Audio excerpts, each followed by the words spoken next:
রান্না করা হচ্ছে কুরবানি ঈদের বট। বটটাকে একটু ভাজা ভাজা করা হচ্ছে। আসসালামু আলাইকুম। এখানে বটটাকে পরিষ্কার করে ছোট ছোট টুকরো করে নেওয়া হয়েছে। তারপর হলুদ দিয়ে সিদ্ধ করা হয়েছে। আর সিদ্ধ করার পর তারপর একটি চালনিতে পানি ঝরতে দেওয়া হয়েছে। ঠিক এরকম ছোট করে কাটা হয়েছে। চলুন যাওয়া যাক রান্নাতে।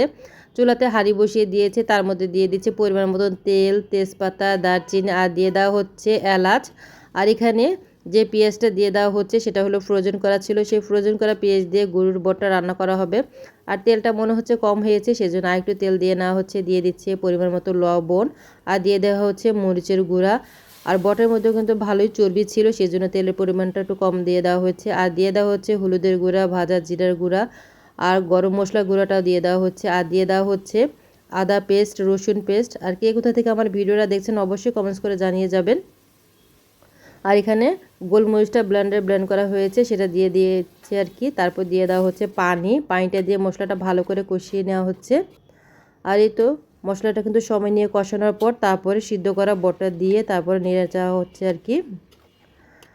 আর গরুর বটটা রান্না করা হবে প্রেসার কুকারে, যেহেতু হাতে খুব কম সময় ছিল সেজন্য প্রেসার কুকারে রান্না করে নেব। আর প্রেসার কুকার রান্না করলে কিন্তু তাড়াতাড়ি হয়ে যায়। আর এখন 10 থেকে 15 মিনিটের মতো এটা ঢাকনাটা ঢেকে দেওয়া হচ্ছে। আর 10 থেকে 15 মিনিট হয়ে গিয়েছে, ঢাকনাটা নামিয়ে এখন নেড়ে নিচ্ছি। আমি আরও 5 মিনিটের মতন কষিয়ে নিব। কষিয়ে নেওয়ার পর তারপরে প্রেসার কুকারে দিয়ে দেওয়া হবে। আর এর মধ্যে আমি প্রেসার কুকারটা রেডি করে নিচ্ছি, ভালো করে ধুয়ে তারপর এখন দিয়ে দিচ্ছি। প্রেসার কুকারের মধ্যে ঢেলে দিচ্ছি আর কি গরুর বটগুলো। আর গরুর বটটা খেতে কিন্তু পরোটা, খিচুড়ি দিয়ে খেতে অনেক বেশি ভালো লাগবে। কে কী দিয়ে খেতে পছন্দ করেন অবশ্যই কমেন্টস করবেন। আর এখন আমি দিয়ে দিচ্ছি ফুটানো পানি, পরিমাণ মতন পানি দিয়ে তারপরে নেড়ে নিব। আর পানি দেওয়া হয়ে গিয়েছে, এখন এটি ঢাকনাটা ঢেকে দিচ্ছি আর কি। প্রেসার কুকারের ঢাকনাটা দিয়ে দিচ্ছি। আর এই তো আমি এখন দেখে নিব ঠিক মতো হয়েছে কি না। তারপর চুলাতে বসিয়ে দিয়েছি। 6 থেকে 7টার মতো সিজ দেওয়ার পর তারপর নামিয়ে ঠান্ডা হওয়ার পর তারপর আর এই তো এর মধ্যে আমি দেখে নিচ্ছি লবণটা ঠিক আছে কিনা। লবণটা যেহেতু কম হয়েছে তারপর আমি আরেকটু লবণ দিয়ে নেড়ে নিচ্ছি। এখন আমি হাঁড়িতে ঢেলে দিব বটগুলো।